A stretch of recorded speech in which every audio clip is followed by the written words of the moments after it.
Welcome back, everybody, to another edition of Interventions and Detentions. It's another week. It's another talk. I'm still Brad. I'm here with you, folks. Thanks for tuning in again. Welcome back, like I said, to Interventions and Detentions. It's been a good week so far. We're halfway through doing this episode today. Going to try to do another one tomorrow. It's nice to stay ahead of the game sometimes if I can. This episode is called Leading Without Burnout.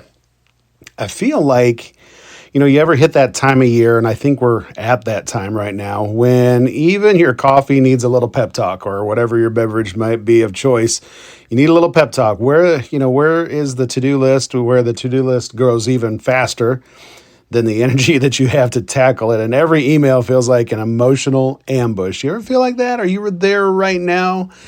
I'm right there. It's November in a school building, whether you're a teacher, custodian, principal, secretary, counselor, cafeteria worker, paraprofessional. I think we're all feeling November.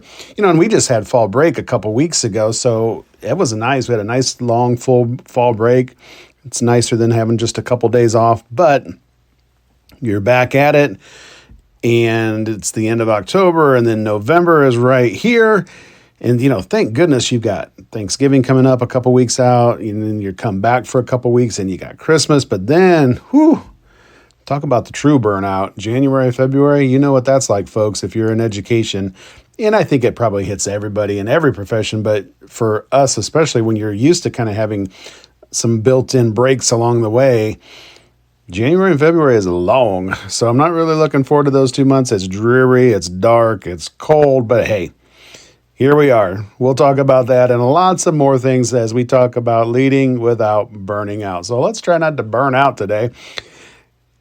Welcome back. Welcome back, baby.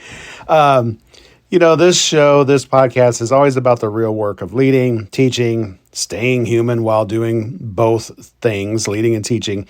And as I mention every week, this is where the real learning begins. So, like I said, we're talking about leading without burning out today, and I'm talking about the emotional load that comes with leadership. How to stay grounded when everything around you feels heavy, and how to reset sometimes before the weight of it all comes crashing in on you and just crushes you. We'll try to figure that out today. I'm not going to give you 5 quick tips or some kind of motivational quote or quotes today. Let's just talk honesty, because like I said, I'm there right now. I think. I'm in a good place. I'm not super stressed out, but it is November, December. You're just in the middle. I said today, like, we're on day 60, so we are now 1/3 of the way done with the school year. You stop and think about that for a minute. 1/3 done. So let's be honest today. Let's get it out on the table. The kind of talk that reminds you that you're not the only one feeling this way. That's what we want to talk about today. I know I'm not the only one out there. So sit back, relax, pour another cup of whatever it is you're drinking, and, maybe switch to water if you're already 4 deep. I don't know. Let's talk about what it really means to lead without burning out. All right. So there's a lot of people that, they don't tell you about what it's like being a principal.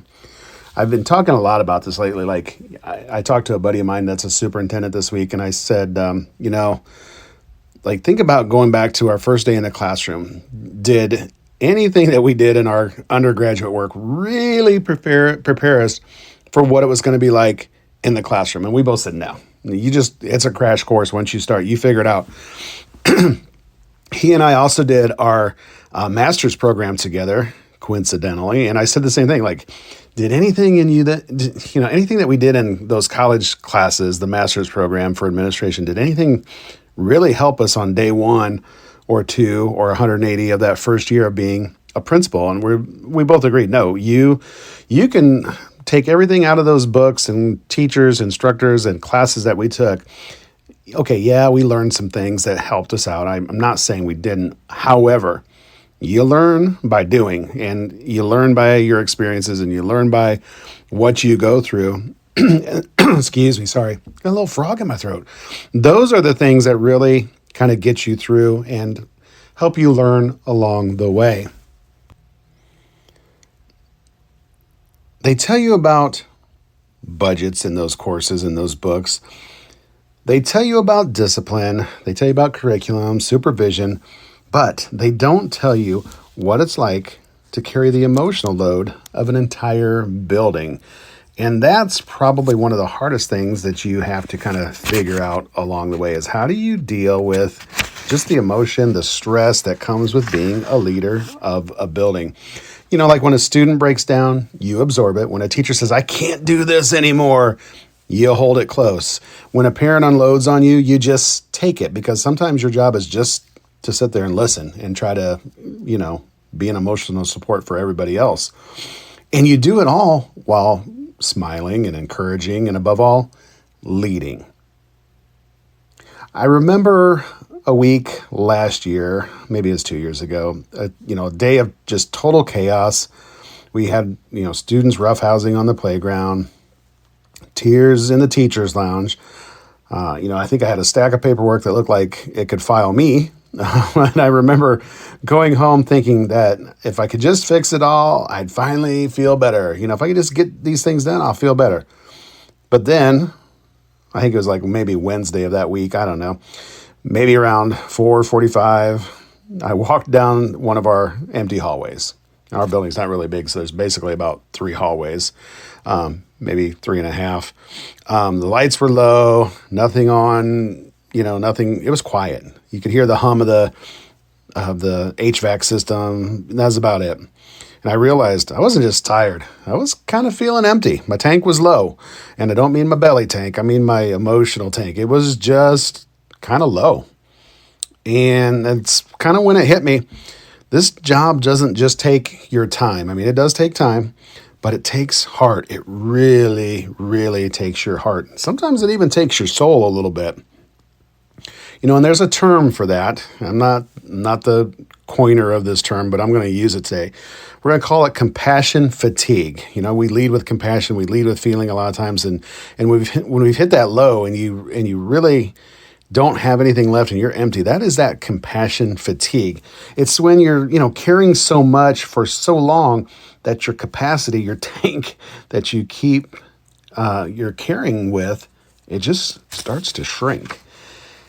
And what do we do when that happens? Principals and administrators, we feel this all the time. And I think sometimes we get a bad rap because, administrators, leaders of any kind I think people look at us like we need to be a little emotionless. But I feel like it's really the opposite sometimes. Usually the people that have the most emotion and caring go into leadership roles, especially principals in schools.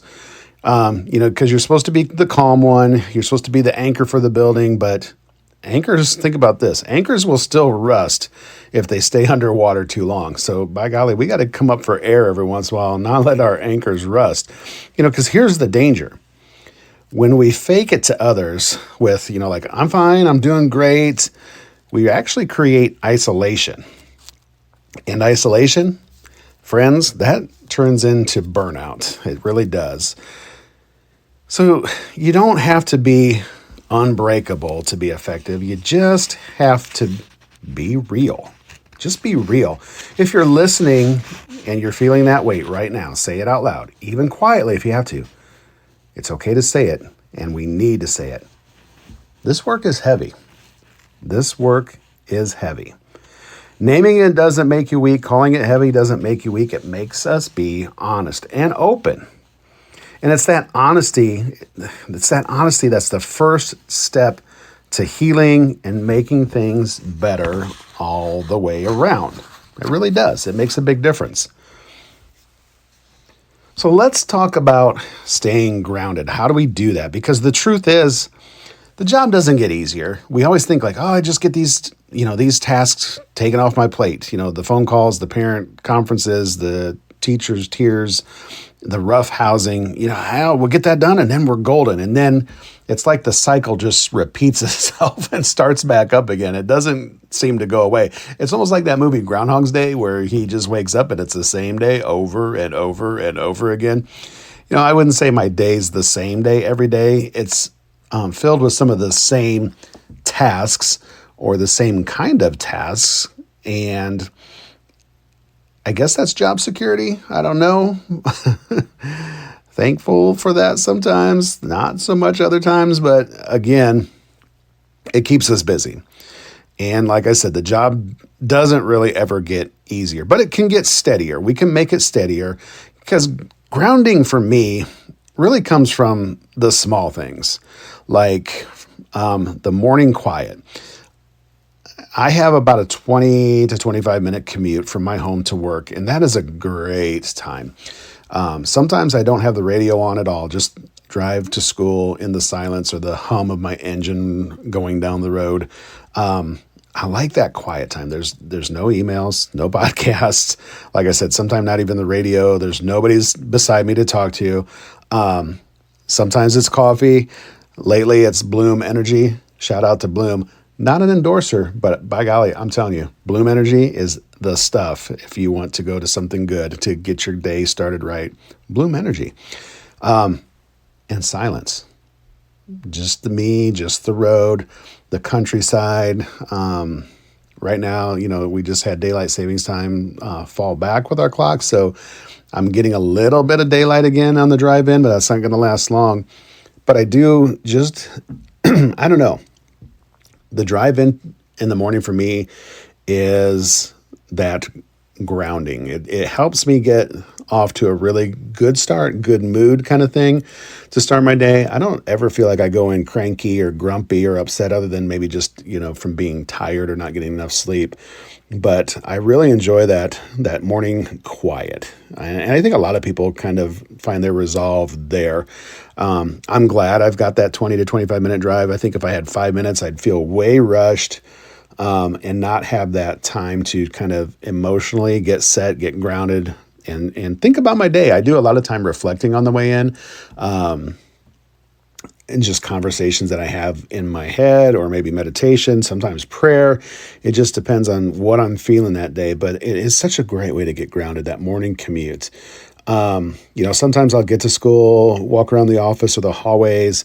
I'll see the kids coming in and just enjoy seeing the kids being kids, hearing their laughter, the chitter chatter from the bus that they're carrying on. And it's just those little things that helps remind me why I'm here and why I'm doing what I'm doing. It kind of gets me back to that why. And listen, you don't need perfect routines. Like, the morning routine's not perfect by any means. You just need rhythm. I like thinking of it that way. You just need some rhythm. Think of a good song or good music. You need rhythm. Routines, in my opinion, are something that are really set and rigid. Now, I'm not saying like in a school setting, you don't need routines and procedures, because that's how you find success with, just your culture, I think, with your kids. Routines and procedures, by golly, that's a whole nother episode we could talk about. But just for your life in general, I know there are some people that thrive on that routine and that schedule and stuff, but don't make it so rigid that it just, ties you down. Rhythms, that they flex when life happens. Rhythms flex when life happens. And I think that's when things become a little more manageable, when you think about it as a rhythm versus routine. One rhythm I've learned is that end of day decompression. So we talked about the morning start and how that kind of helps me get excited, get geared up for the day, to look forward to what's coming ahead. But then after the minutia of the day, the phone calls, the emails, the behavior issues maybe that you're dealing with, or the lunch lines not moving fast enough, whatever it is, you need that decompression at the end of the day. And that can look different from each of us. Things that I like to do before I leave is I just, either sit or stand for a couple minutes. Lately, I've been standing. I've got a rolling cart standing up desk that I use for teacher observations and things like that. So I'll stand there, sometimes at my computer, sometimes kind of check an email. Sometimes I just sit down and just take a couple deep breaths, just for a couple minutes. No phone, no walkie-talkie, no radio, just breathing, just kind of thinking about the day. That pause helps create a mental door for me between school and going home, because I don't like to bring school into home. I feel like I'm getting better at that over the years. it's hard not to sometimes. I've never been really one to talk about work unless there's just some really eventful things that have happened in the day, like to come home and tell Sherry or the kids, like, you won't believe what happened today. A lot of times I'll either suppress it or just leave it in that office, in that chair while I'm decompressing for a couple minutes and breathing. I don't know. I just never been one to really want to rehash my life's events or my day's events unless somebody really wants to hear them. I think part of me feels like nobody wants to hear them. So why did I want to share them with somebody? Yeah, I just kind of leave it, and it's there for me when I come back the next morning, or it's just gone forever. You know, the boundary piece for me is the hardest piece. And I've mentioned this before in other episodes, because staying grounded isn't just about balance, it's about boundaries. And I am not very good at setting boundaries, or if I do set them, I'm not very good at keeping them.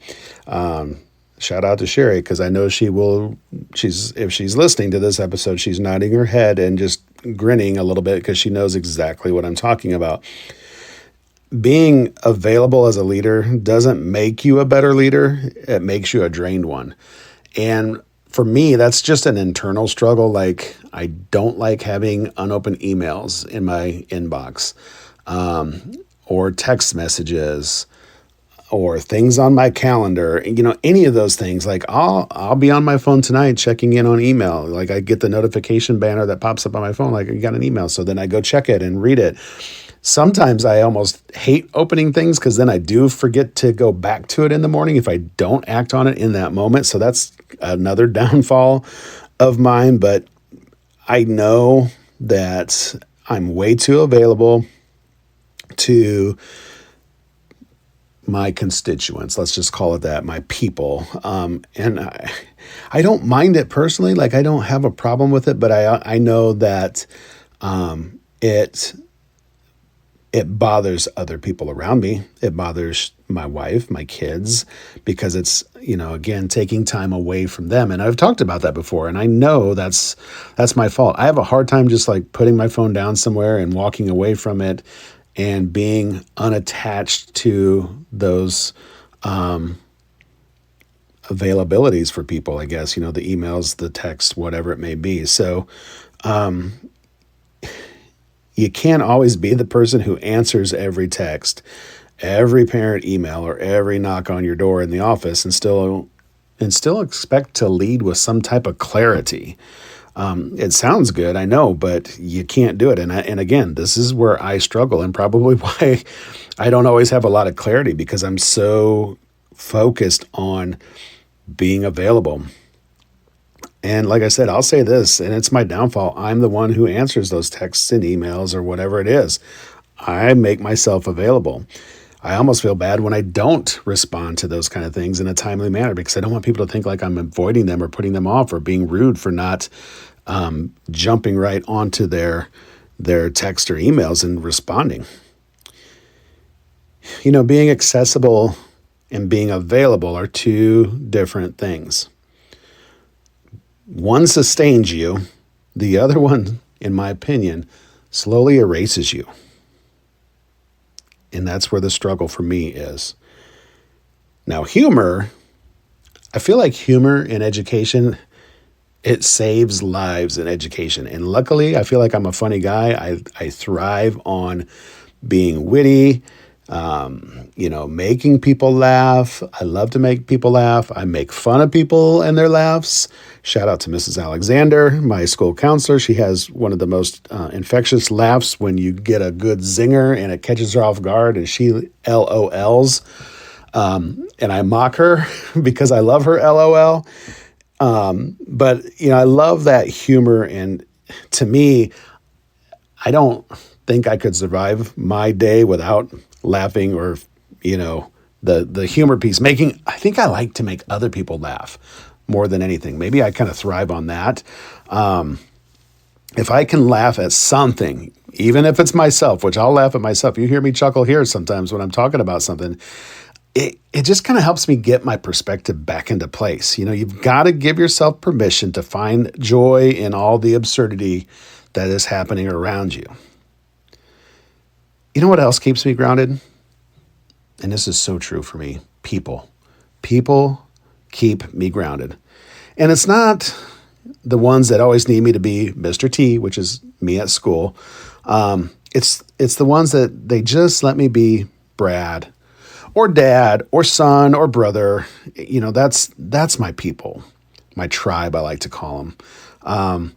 Whether it's a colleague, a mentor, family member, friend, you gotta find someone who understands that this job of being a principal and being a leader, it's this job's emotional language. We need to find somebody that can understand that emotional language and somebody that we can connect with. And I'm lucky to have several people that I can do that with, not just one. The more that you have, the better.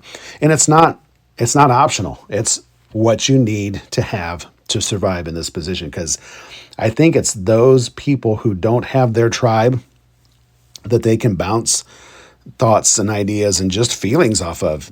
They drowned. They drown in this position and in this field.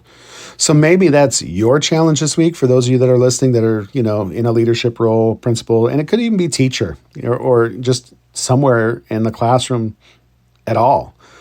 The challenge could be find one small rhythm this week, not a routine. Find a rhythm that makes you feel a little more human again. Okay? Connect with something, with somebody. Find that rhythm that makes you feel a little more human again this week. Maybe it's silence. It could be silence. It could be laughter. Whatever it is, find it and protect it. Hold it close to you. Okay? That's your goal for this week, folks. So there's a difference between being tired and being empty. I'm tired right now. It was a long day. I'm not quite empty yet, thank goodness, but I'm getting there, I think. Tired means you need a nap. You need to take a little sleepy sleep, get some rest, cat nap, whatever it takes. Just don't do that in your office, please. That's not probably a good thing, and HR might frown on that. Tired means you need a nap. You need some sleep. Empty means that you've been giving without refilling. It is Thanksgiving time, folks. It is November, but we can't give so much of ourselves without putting something back in. It's like a gas tank. You get down to empty. If you don't fill up, you're not going to go very far, very fast. So, I've hit empty more than once. And here's a time that kind of stands out in my mind, going way back to 2003. We'll jump in the time machine for a minute. First year principal, last bus pulled out for the day. The building went quiet again, and I just sat there. No celebrations, no relief either. Just what I would say is spent. I mean, you know what that word means and how you feel when you say, like, I'm just spent. I have nothing left to give. Nothing. No emotion, no time, no spirit, whatever. I just have nothing left. I'm done. I'm drained. And that's when I learned this. Resets don't happen by accident, okay? You have to make them happen. Maybe you even have to schedule them, okay? You have to be purposeful in your resets. Resets can be small things like leaving work on time once a week, making that something that you do once a week. Maybe it's every Wednesday. You're going to get out of there on time, not answer the phone, not respond to one last email. You are going home out the door when you should, okay? It could be listening to music on the drive home that has nothing to do with school. I like talk radio sometimes, so I turn into our local talk radio and just sometimes I'm not even really paying attention to what they're talking about or what they're saying. It's just that voice that I kind of like. It helps me recharge a little bit. It might be taking a walk before you walk into the house. Maybe, go get the mail, take a quick lap around the block or down the street or out on that county road that you live on and just kind of reset so you don't bring it into the house or to the family. They can be big resets too, and I think these are important to do every once in a while too, like maybe a weekend getaway with you and the wife or you and the fam.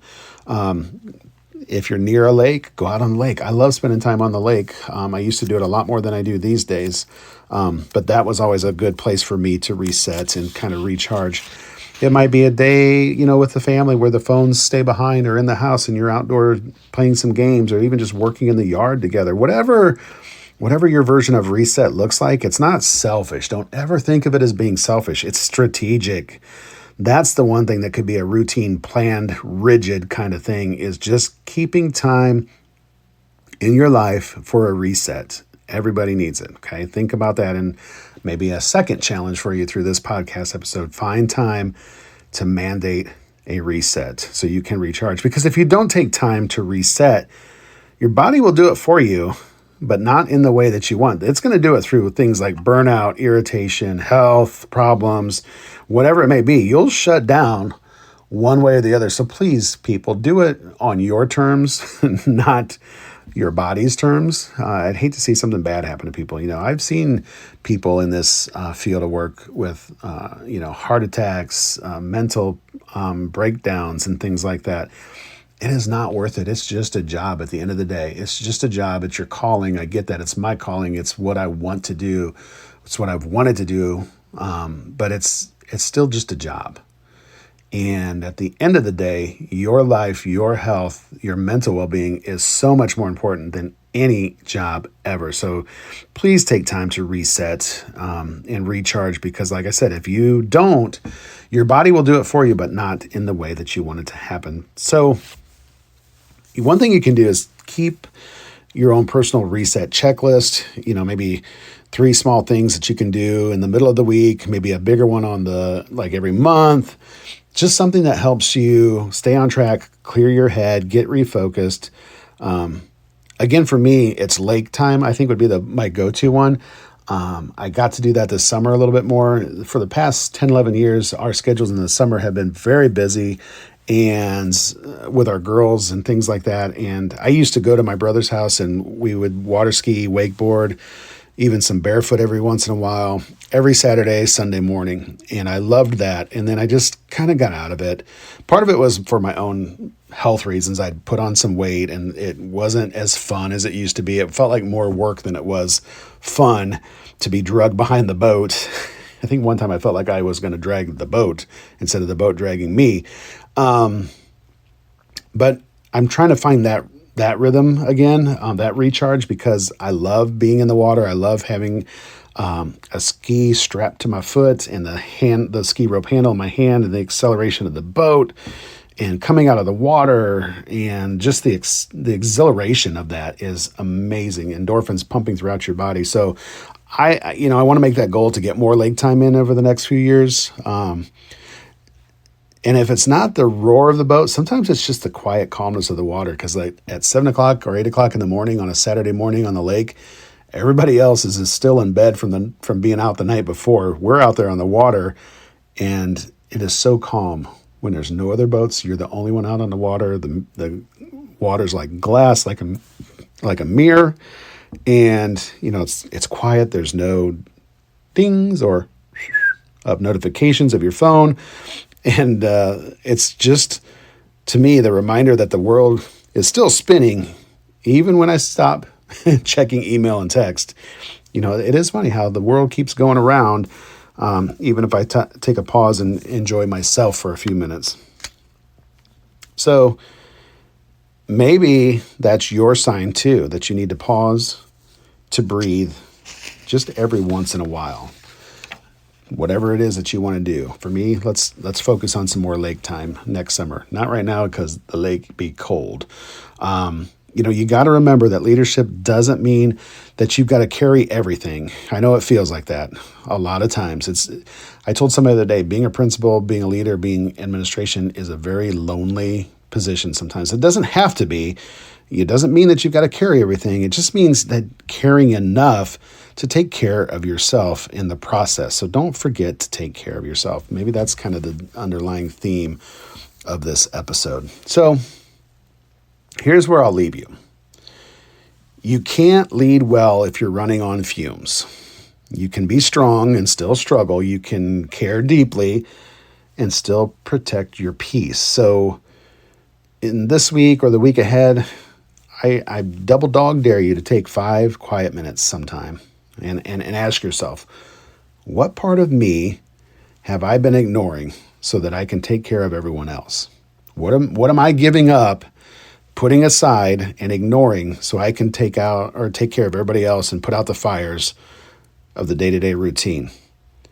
Whatever that answer is, give it some time this week, because the people that you lead all day long, they don't need a perfect version of you, even though I know we feel that way sometimes. They don't need that perfect version of you. They need a present one. They need you to be there. You need to show up for them every day. So I'm going to leave you with that. Be present, show up, reset, recharge. Think about all those things. Take that 5 minutes this week and just do some reflection. We want our teachers to reflect on what they do in the classroom every time. So I'm going to challenge you, leaders, and you, school employees, to take 5 minutes just to reflect on your own well-being as a school person, staff member, teacher, secretary, custodian, cafeteria worker, principal, bus driver, whatever it is that you do in a school or in your daily life. Take 5 minutes and reflect on what it is that you can do to just be present for your people. Not be perfect, but be present. So as always, I'm your host, Mr. T, Big B Rad, as I like to be called sometimes. Take care of yourself this week. Take care of your people. I'll see you next week with another episode of Interventions and Detentions. I like saying that. Interventions and Detentions, but I like saying this even more. It's where the real learning begins. See you next time, folks. Have a great week.